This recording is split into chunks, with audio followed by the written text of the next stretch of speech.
Hello everyone, welcome back to the channel. In today's video, I'm going to show you how to create a Canva account step by step. If you're new to Canva and want to start creating professional designs for free, this guide will walk you through the entire process. Let's get started. First, open your web browser and go to the Canva website, or open the Canva app if you've already installed it on your device.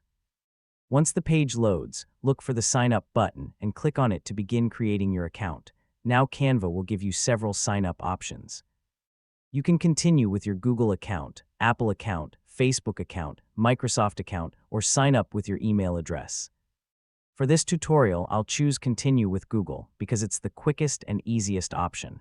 Next, select the Google account you want to use with Canva. If you're not already signed in, enter your Google email address and password, then Continue. If Canva asks for permission to access your basic account information, simply click Allow or Continue. After a few seconds, Canva will automatically create your account and sign you in. You may see a few welcome questions, such as what you'll be using Canva for. You can answer these questions or skip them if you prefer. Once the setup is complete, you'll be taken to the Canva home page. From here, you can start creating presentations, YouTube thumbnails, logos, social media posts, resumes, flyers, posters, and many other types of designs.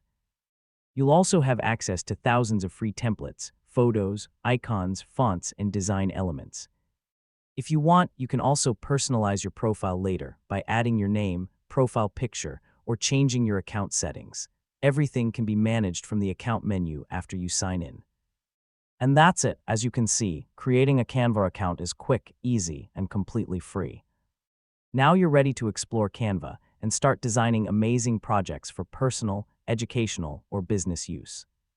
If you found this video helpful, please give it a thumbs up, subscribe to the channel, and turn on the notification bell so you never miss our latest tutorials. Thank you so much for watching, and I'll see you in the next video.